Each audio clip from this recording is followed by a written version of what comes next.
అస్సలాము అలైకుం రహమతుల్లాహి బరకాతుహు.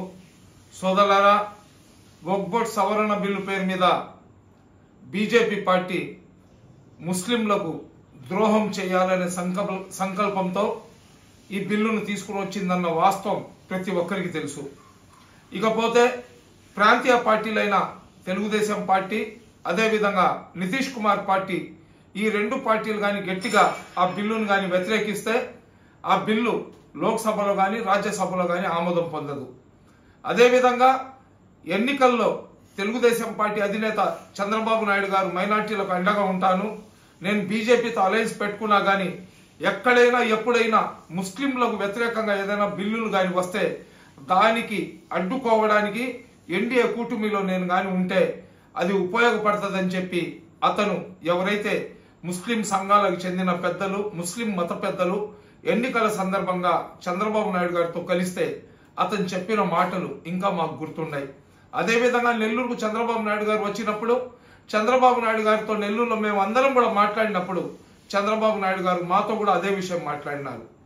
ఈరోజు వక్ఫ్ సవరణ బిల్లు పేరు మీద వక్ఫ్ బోర్డుకు ఉన్న అధికారాలను నిర్వీర్యం చేసి వక్ఫ్ బోర్డులో అన్ని మతస్థులను చేర్పించి అదేవిధంగా పవర్స్ అన్ని ఏదైతే డిస్ప్యూట్ ప్రాపర్టీస్ ఉంటాయో దానికి సంబంధించిన పవర్స్ అన్ని కలెక్టర్ల చేతిలో పెట్టి ఈ ప్రాపర్టీస్ ని మొత్తం అన్యాక్రాంతం చేయాలని చూస్తున్నారు.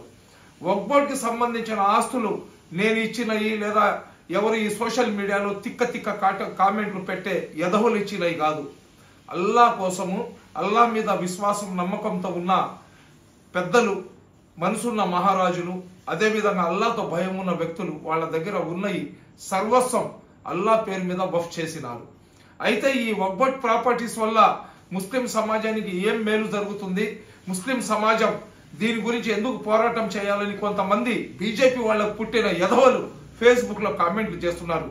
ఆ ఎదవలకు, ఆ లుచ్చాలకు నేను చెప్తున్నా, అరే ఎదవల్లారా, మసీద్లలో ఈ రోజు మసీద్లకు, ఇమాంలకు, మోజన్లకు డబ్బులు ఇస్తున్నారు. పాత రోజుల్లో ఆ డబ్బులతోనే మసీద్లు నడుస్తుండినాయి. నువ్వు నేను మేమందరం కూడా కల్మా చదువుకొని ఈ రోజు మనమందరం కూడా పెద్ద పుడంగిల్లాగా మేము ముస్లింలమని చెప్పి చలామణి అవుతున్నామంటే ఆ మసీద్లు, ఆ ఇమాంలు, ఆ మౌజన్లు, ఆ దర్గాలు అవి ఉండబట్టే. సోషల్ మీడియాలో వచ్చి తిక్క కామెంట్లు చేసే పందులకు పుట్టిన కుక్కల్లారా, మీకు మానవ జన్మగానైతే మీరు ముస్లిం సమాజం కోసం ఏం చేశారో ఒకసారి చూడండి. వాళ్ళు లుచ్చా ఎదవలారా, ఫేస్బుక్ ఉందని చెప్పి ప్రతి అడ్డమైన ఎదవ ఫేక్ ఐడీలు పెట్టుకొని కామెంట్లు చేస్తే మీరు కానీ మీ తల్లిదండ్రులకు సక్రమంగా కానీ పుట్టి ఉంటే లంచా కొడకల్లారా మీ అడ్రస్లు, మీ ఫోన్ నెంబర్లు పెట్టండి. మీ జీవితంలో ఫేస్బుక్ లో కామెంట్లు పెట్టడం తప్ప దేనికి పనికిరాని లఫంగి ఎదవల్లారా. ఇకపోతే వక్ఫ్ బోర్డ్ కి సంబంధించిన సబ్జెక్ట్ ఏదైతే ఉందో ఈ సబ్జెక్ట్ ఇంకా పార్లమెంట్ లో ఏదైతే జేపీసీకి సంబంధించిన రిపోర్ట్స్ ఏదైతే ఉన్నాయో దాన్ని వాళ్ళు అడ్మిట్ చేసుకున్నారు. జేసీబీకి సంబంధించిన రిపోర్ట్ ని రాజ్యసభలో అడ్మిట్ చేసుకుంటే ప్రతిపక్షాలన్నీ దానికి తీవ్రంగా వ్యతిరేకించి వాళ్ళు ఏం చెప్తున్నారంటే ఏదైతే మా నిర్ణయాలు ఉన్నాయో దానిని పరిగణలో తీసుకోకుండా ఈ రిపోర్ట్ ను తయారు చేసి వాళ్ళు కానీ పార్లమెంట్, రాజ్యసభ, లోక్సభకి ఇస్తే మీరు ఏ విధంగా తీసుకుంటారు, కాబట్టి దీన్ని మేము ఒప్పుకోమని చెప్పి ప్రతిపక్షాలు వ్యతిరేకించినారు.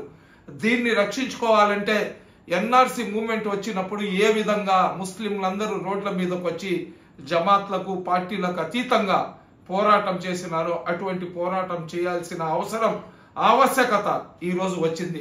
కాబట్టి సోదరులారా, మనమందరం కూడా ఏ జమాత్లో ఉన్నా, ఏ రాజకీయ పార్టీలో ఉన్నా, ఏం చేసినా గానీ మేమందరం కూడా ఆ అల్లానే నమ్ముతాం, ముహమ్మద్ ప్రవక్త బాటలోనే మేము నడుస్తాం.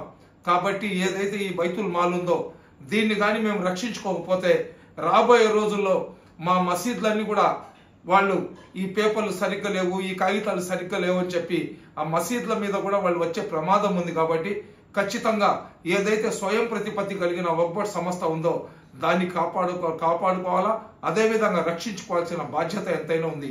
ముందు ఈ వక్ఫ్ సవరణ బిల్లు నుంచి మన ఆస్తులను ఈ వక్ఫ్ సవరణ బిల్లు లేకుండా చేసుకున్న తర్వాత ఖచ్చితంగా వక్ఫ్ బోర్డులో ఎవరైతే అవినీతి పనులు ఉన్నారో, వక్ఫ్ బోర్డు ఆస్తులను ఎవరైతే అన్యాక్రాంతం చేసినారో, వక్ఫ్ బోర్డు ఆస్తులను పంది కుక్కల్లాగా ఎవరైతే తింటున్నారో వాళ్ళందరినీ కూడా రోడ్డు మీదకు లాగుదాం.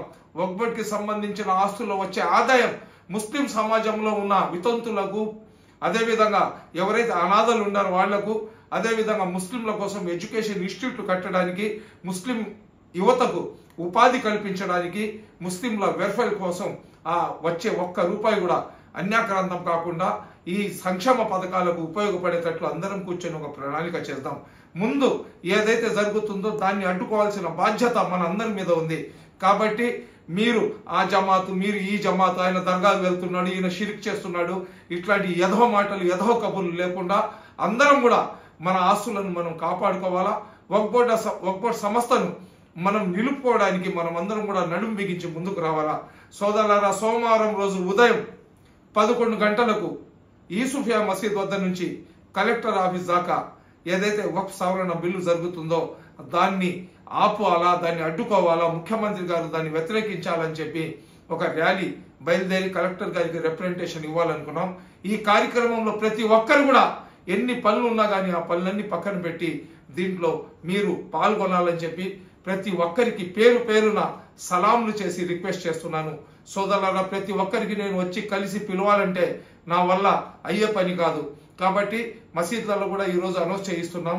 ప్రతి ఒక్కరు ఈ వీడియో చూసిన ప్రతి ఒక్కరు ఈ వీడియోను షేర్ చేయండి, 10 మందికి తెలియజేయండి. ఖచ్చితంగా మనమందరం కూడా కలిసి మన ఆస్తులను, మన సంస్థలను, మన ఆచారాలను మేము కాపాడుకుందాం. భారతదేశం అనేది ఒక డెమోక్రసీ. ఇక్కడ ప్రతి ఒక్కరికి స్వేచ్ఛగా జీవించే హక్కు, స్వేచ్ఛగా మన హక్కులను మన ఆస్తులను మనం కాపాడుకునే హక్కు మనకు భారత రాజ్యాంగం ఇచ్చింది. కానీ రాజ్యాంగానికి విరుద్ధంగా జరుగుతున్న ఈ కుట్రలను కాపాడుకోవాల్సిన బాధ్యత మా మీదనే ఉంది. ఎవరో వస్తారు, ఏదో చేస్తారు, ఎలక్షన్లలో ఆయన అలాగే చేశాడు, ఈ ఎలక్షన్లలో ఈయన ఎవరు ఏం చేసినా కానీ ముస్లింలకు ఏ పార్టీ కూడా న్యాయం చేయదు. ముస్లింలకు అన్ని రాజకీయ పార్టీలు కరేపాకు లాగానే వాడుకుంటారు. రాజకీయాల గురించి మాట్లాడాలంటే 10 రోజులు మాట్లాడవచ్చు, కానీ ఈ సమయం రాజకీయాల గురించి మాట్లాడుకునే సమయం కాదు. కాబట్టి అందరం కలిసికట్టుగా మన ఆస్తులను, మన వక్ఫ్ బోర్డ్ సంస్థను కాపాడుకుందాం, దాన్ని బ్రతికిద్దాం.